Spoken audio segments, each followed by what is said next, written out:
골로새서 1장 9절로 11절 말씀입니다. 이로써 우리도 듣던 날부터 너희를 위하여 기도하기를 그치지 아니하고 구하노니 너희로 하여금 모든 신령한 지혜와 총명에 하나님의 뜻을 아는 것으로 채우게 하시고 주께 합당하게 행하여 범사에 기쁘시게 하고 모든 선한 일에 열매를 맺게 하시며 하나님을 아는 것에 자라게 하시고 그의 영광의 힘을 따라 모든 능력으로 능하게 하시며 기쁨으로 모든 견딤과 오래 참음에 이르게 하시고 아멘. 여러분들 아마 이런 말씀 들어본 적 있을 거예요. 흔히 하는 말이 야, 사람은 쉽게 변하는 것이 아니야. 태어날 때부터 그 사람이 가지고 있는 어떤 그 고유한 그 사람만의 그 특성이 있고 또 기질이 있고 어떤 사람은 또 혈액형이 A형이 있고 B형이 있는데 이런 특징, 성향에 따라서 그 사람의 기질이 생겨나는데 이것은 절대로 변하지 않는다. 그저 이것이 사람들만이 하는 말이 아니라 전공한 사람들, 공부한 사람들, 심리학자나 어떤 상담사들이 이런 이야기들을 하기 때문에 우리는 그런가 보다 하고 믿는 경향이 있습니다. 물론 우리들의 기질은 그렇게 쉽게 변하는 것이 아닙니다. 어쩌면 우리의 성격, 우리가 가지고 있는 어떤 기질 같은 것은 죽을 때까지도 변하지 않을지 모릅니다.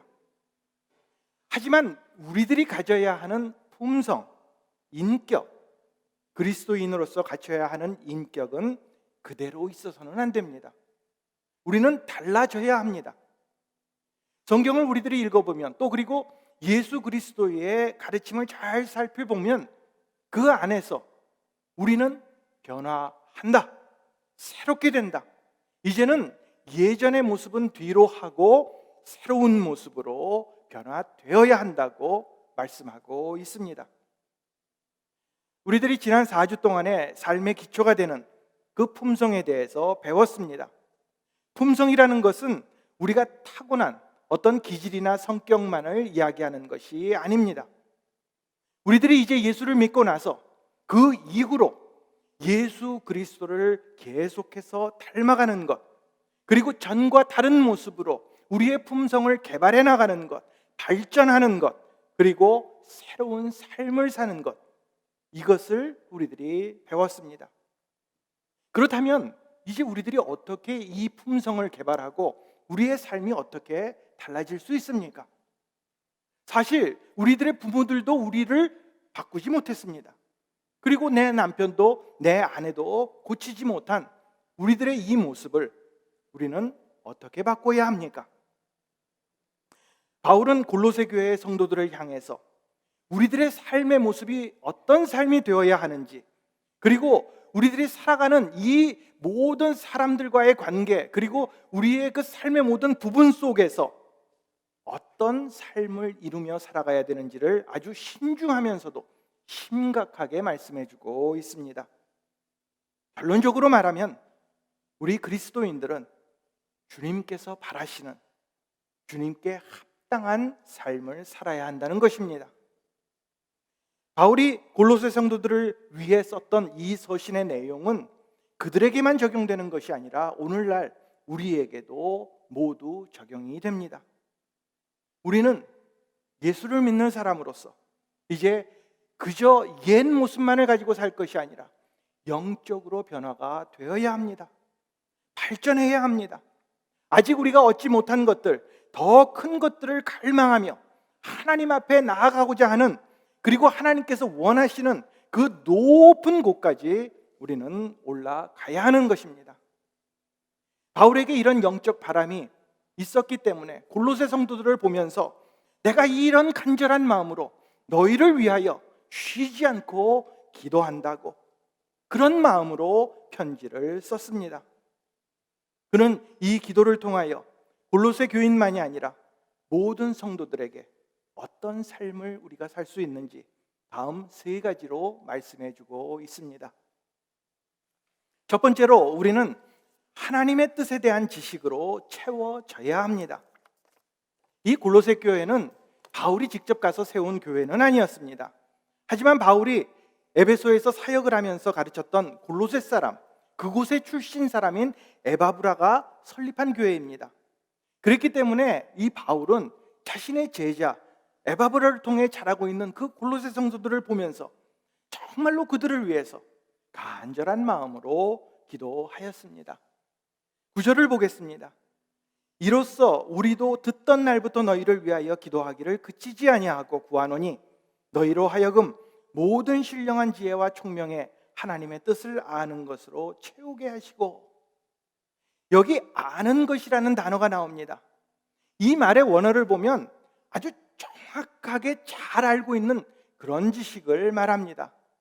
그저 한번 들어본 정도, 피상적으로 아는 것, 나 그거 알아, 옛날에 한번 들어본 거야, 이런 지식이 아닙니다.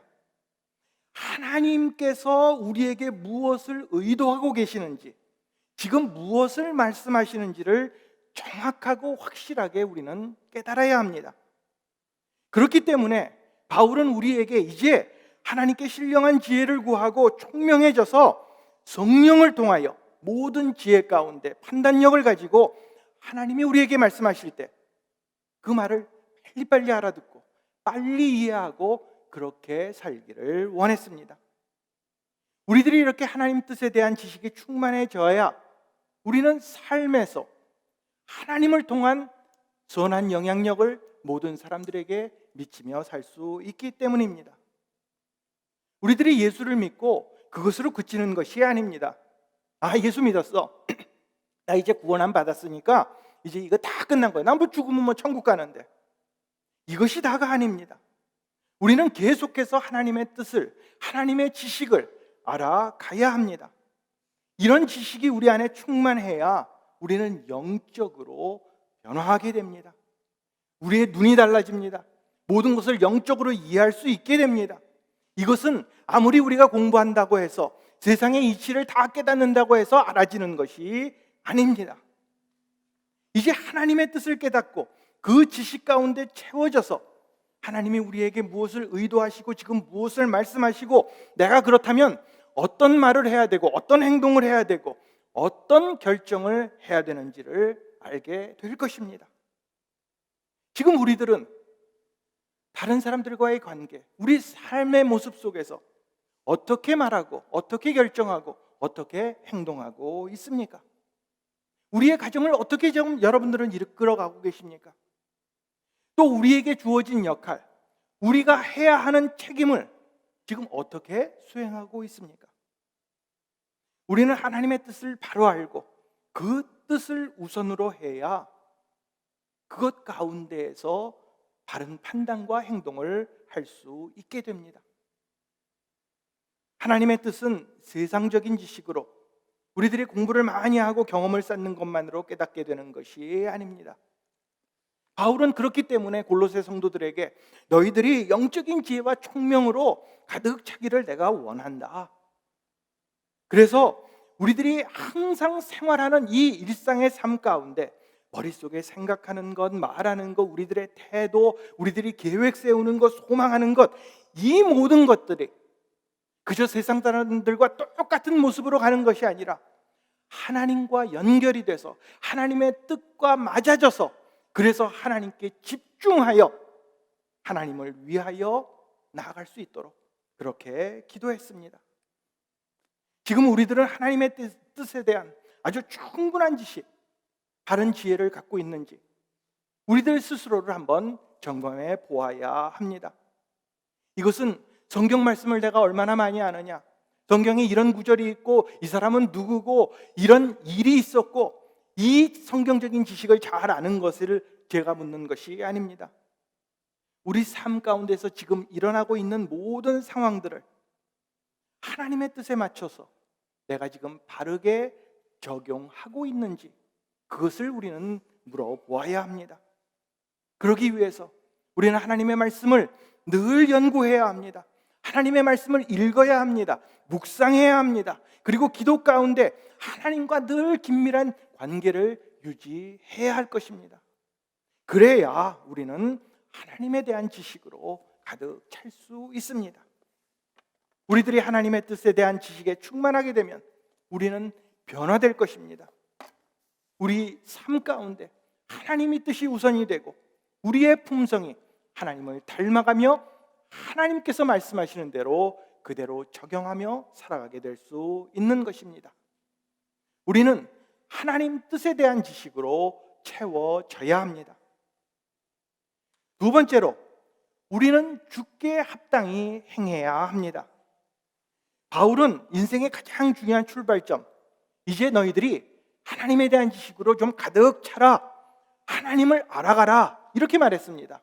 그리고 나서는 우리들이 해야 하는 것은 이제 행하는 것이라고 말씀하고 있습니다.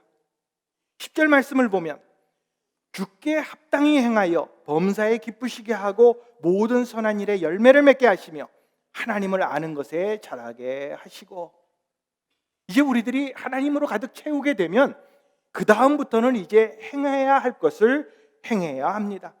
아는 것으로만 족하지 않습니다. 만일 우리들이 진정으로 하나님의 뜻을 알았다면 그 자리에 머무르지는 않을 것입니다. 그 지식에 걸맞는 행동으로 하나님의 뜻이 이루어지도록 우리는 그렇게 행동해야 합니다. 자, 우리가 이제 운전을 배울 때 여러분들 어떻게 하셨어요? 나 이제 운전 배울 거야. 그러면 도서관에 가서 차에 관한 그런 책들을 가져다가 엔진을 보고 구조가 어떻게 되고 이 기아를 어떻게 넣고 이걸 열심히 배웁니다. 책을 가지고. 그러면 그렇게 함으로써 운전할 수 있습니까? 그렇게 한다고 해서 운전할 수가 없습니다. 그 다음에는 직접 내가 차를 타고 시동을 걸고 핸들을 잡고 기아를 넣고 엑셀러를 밟아야, 이렇게 한번 해봐야 운전할 수 있게 됩니다. 음식 만드는 것도 마찬가지입니다. 내가 음식하는 거 참 좋아하는데 한번 해봐야지. 그래서 텔레비전을 켜놓고 유명한 요리사가 요리하는 것, 그것을 열심히 보고 또 책을 사다가 보고, 이것만으로는 훌륭한 요리사가 될 수가 없습니다. 내가 가서 재료를 사다가 그 요리책에 쓰여진 그대로 한번 요리를 해봐야 합니다. 썰어보고 끓여보고 그러다가 냄비도 한번 태워봐야 훌륭한 요리사가 될 수 있습니다. 우리들이 하나님에 대한 지식을 우리 안에 가득 채웠다면 그것에서 만족하는 것이 아니라 그 지식을, 하나님에 대해 아는 것을 우리 삶 가운데 적용하며 실천해 나가야 합니다. 그것도 아무렇게나 행하는 것이 아닙니다. 오늘 바울은 우리가 주께 합당하게 행하라, 이렇게 명령하고 있습니다. 자, 10절 상반절 이 성경 구절을 영어 성경으로 보면 이렇게 기록합니다. And we pray this in order that you may live a life worthy of the Lord. 주님 보시기에 가치 있는 삶을 살 수 있도록 그렇게 내가 기도한다, 이런 말입니다. 여기 합당하다라는 이렇게 번역된 우리말을 영어로 worthy, 가치가 있다, 이렇게 표현하고 있습니다. 다시 말해서 우리들이 예수 그리스도를 이제 우리의 구주로 모시는 그 순간부터 주님께서 가지시는 그 가치를 우리의 가치로 받아들인다, 이런 뜻입니다. 그렇기 때문에 우리는 아무렇게나 함부로 행동해서는 안 됩니다.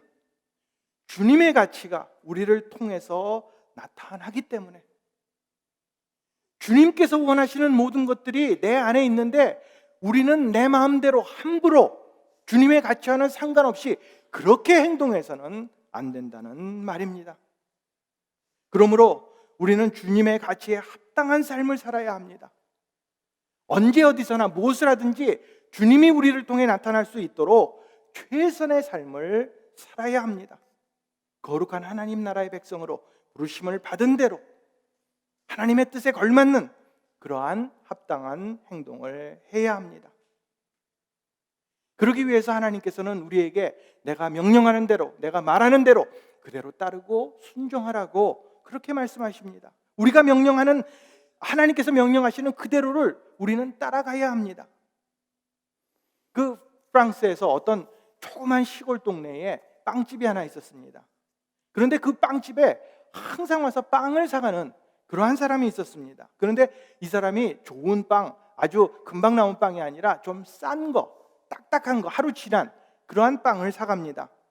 그걸 이렇게 빵집에서 일하는 아가씨가 보다가 좀 마음이 안 됐어요. 왜냐하면은 새로 나온 비싼 빵이 아니라 오래된 빵을 사가는 것을 보면서 속으로 생각하다가 하루는 몰래 빵을 이렇게 싹 열어서 그 안에다가 버터를 잔뜩 발라서 주었습니다. 이제 가서 먹어보면 그 안에 버터가 있으니 얼마나 좋아할까 이러고 생각을 했습니다. 그런데 그 다음날 이 남자가 좋아하기는커녕 화를 있는 대로 내면서 가게로 달려왔습니다. 왜 그랬습니까? 그 사람은 돈이 없어서 이 빵을 먹었던 것이 아니라 화가였습니다. 그래서 이 딱딱한 빵이 그림을 그릴 때 쓰는 지우개였던 것입니다. 그래서 빵 속에 버터를 넣는 것은 그 사람을 위한 것이 아니라 오히려 그의 그림을 망쳐놓게 되었습니다.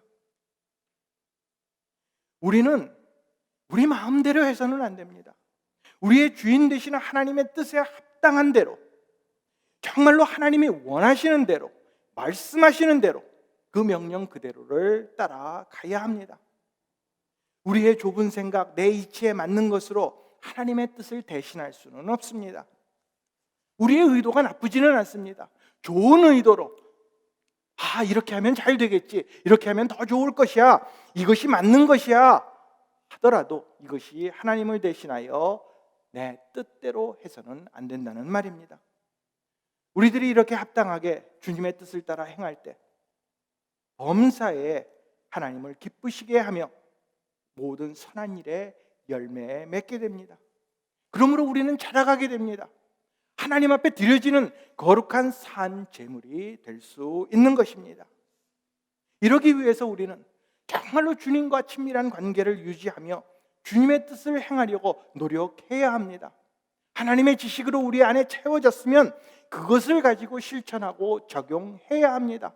사람과의 관계 속에서, 직장 속에서, 가정에서 모든 사람들에게 하나님의 뜻을 기초로 하여 하나님께서 명령하시는 대로, 말씀하시는 대로 선한 열매를 맺는 데 우리는 최선을 다해야 합니다.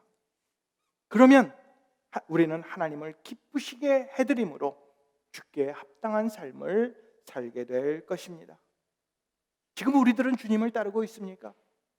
입술로는 주님을 따라간다고 하면서, 그리고 주님이 우선이라고 말하면서 혹시 내 마음대로 내 뜻대로 행하고 있지는 않습니까?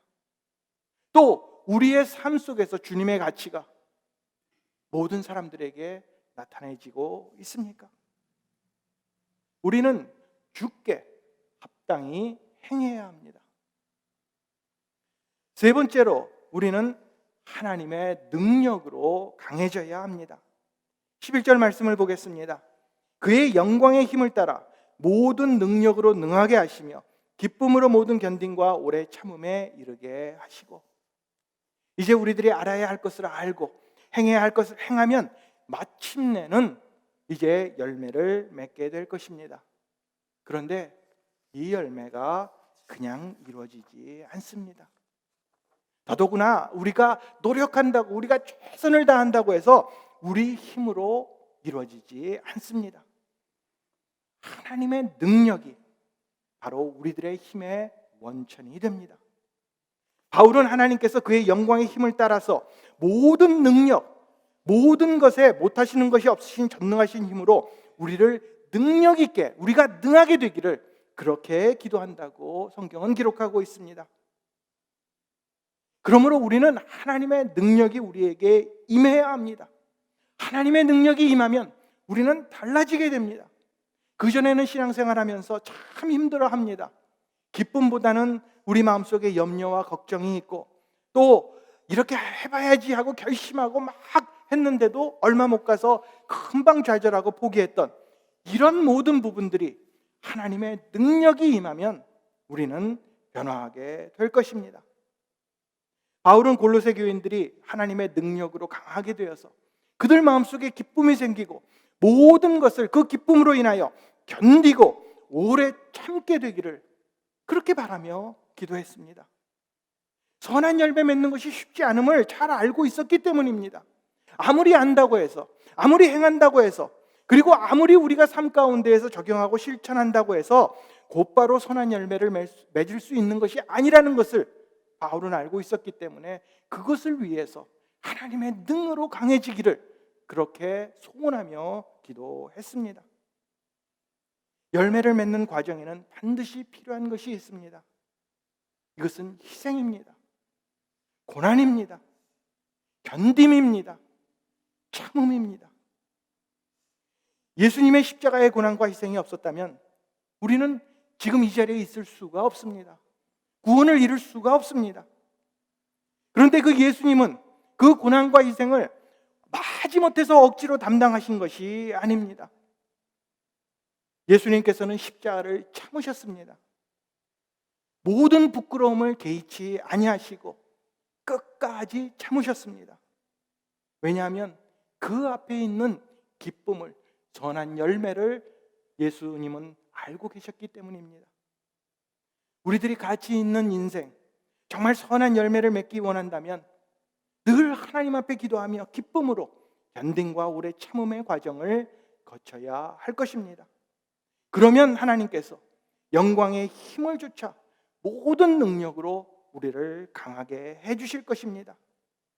이런 하나님의 도우심이 있기 때문에 우리는 고난이 와도, 억울함이 있어도, 남들이 우리를 조롱해도 참고 인내할 수 있는 것입니다. 제가 트리니티 신학교에서 박사과정을 할 때 정말로 너무나 오랫동안 공부를 했습니다. 보통 박사과정을 하면 빨리 하시는 분들은 5년에서 6년 정도면 마칩니다. 그리고 늦어도 6, 7년 정도 걸리면 코스워크하고 논문 쓰고 다 그 과정을 마치게 되는데 제가 얼마나 했는지 아세요? 9년을 했습니다. 처음에는 코스워크가 굉장히 빨리 진행이 됐습니다. 그래서 2년 만에 모든 코스워크를 딱 마치고 그 다음에 종합시험, 입으로 하는 거, 글로 쓰는 거 다 하고 논문을 어떻게 쓰겠다는 계획서를 제출하고 교수들 앞에서 그것을 다 허락받는데 그것도 1년밖에 안 걸렸습니다. 3년 만에 모든 과정을 딱 마치니까 의기양양하고 자신만만합니다.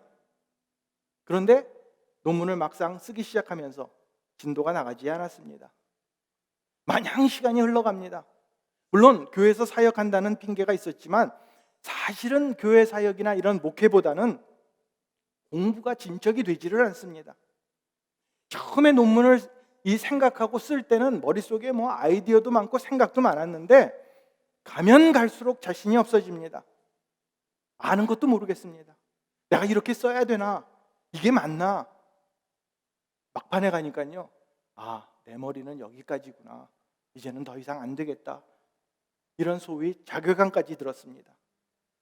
정말 마지막에는 이제 이러지 말자. 너무 고민하지 말고 빨리 그만하고 마치고 그냥 수료한 걸로 그치자. 이렇게 포기하려는 그런 마음도 들었습니다. 그런데 마지막으로 기도하면서 나를 다시 점검해 보았습니다. 내가 이 박사과정을 왜 하는지, 정말 나를 위해서, 내 이름을 위해서 하는지, 아니면 정말 하나님과 하나님의 사역을 위해서 하는지 내 자신을 돌아보면서 이 공부가 내가 하는 것이 아니라 하나님께서 시켜주셔서 하나님의 힘으로 하는 것이구나 라는 것을 다시 한번 깨닫고 정말 끝까지 참고 최선을 다함으로 모든 과정을 마치게 되었습니다. 그 결과 어렵게 마쳤지만 이 공부가 제 사역하는 데 큰 힘이 되었고, 또 특별히 가르치는 사역을 통해서 이 후배 사역자들을 도울 수 있는 하나님의 능력을 경험하게 되었습니다. 만약에 제가 마지막 순간에 참지 못했다면 좋은 결과를 얻지 못했을 것입니다. 능력은 참음에서 나옵니다. 우리 인생에 어려운 일들이 많이 있습니다. 참기 힘든 일도 있습니다. 괴로운 일도 있고 피할 수 없는 그런 일들이 분명히 우리 앞에 닥칠 것입니다. 하지만 조금 참아보다가 낙심하거나 자포자기하고 세상과 타협해서는 안 됩니다. 하나님께서 공급해 주시는 그 힘을 믿고 그 하나님의 능력 안에서 강해져서 끝까지 인내함으로 우리는 선을 이루어야 합니다. 지금 우리들이 있는 자리, 어떤 자리인지 저는 모릅니다. 그러나 여러분들이 있는 자리가 참으로 힘든 자리일 수 있습니다. 참기가 어렵습니다. 그리고 다 포기하고 싶은 그런 심정일지도 모릅니다. 하지만 우리들이 있는 이 자리, 내가 일하고 있는 이 직장, 이 관계 속에서 내 힘이 아닌 하나님의 능하심으로 끝까지 인내하시기 바랍니다. 끝까지 하나님께서 원하시는 대로 하나님의 합당하신 모습으로 그렇게 행하고 하나님을 기쁘시게 하면 결국은 선한 열매를 맺게 될 것입니다. 우리는 하나님의 능력으로 강해져야 합니다. 우리 누구나가 가치 있는 그런 삶을 살기를 원합니다. 그래서 인생의 마지막에 정말 우리의 인생의 끝이 올 때, 나는 이렇게 살았어, 이렇게 살 걸, 이런 후회가 없는 아주 복된 삶을 살기를 원합니다. 그러기 위해서 우리는 주께 합당한 삶을 살아야 할 것입니다. 주님이 누구신지 우리 하나님의 뜻에 대한 지식으로 우리를 가득 채우고 주님께서 우리에게 보여주신 그 뜻에 대한 지식과 능력 안에서 우리는 자라가야 합니다. 그리고 그 아는 것에서 그치지 말고 행하는 삶을 살아야 합니다. 그러면 모든 능력에 뛰어나신 하나님의 전능하심이 우리를 능히 강하게 해줄 것입니다. 주님으로 강해지면 우리는 달라집니다. 전에는 이리 넘어지고 저리 넘어졌지만 폭풍우가 몰아쳐도 우리는 넘어지지 않게 될 것입니다. 오히려 그 모든 환난과 어려움을 이기고 결국에 가서는 하나님께서 원하시는, 기뻐하시는 선한 열매를 맺게 될 줄로 믿습니다. 이렇게 하나님을 향한 하나님의 뜻을 깨닫고 가치 있는 삶을 살아가는, 그래서 하나님을 기쁘시게 하는 주께 합당한 삶을 살아가시는 저와 여러분들이 되시기를 주님의 이름으로 축원을 드립니다.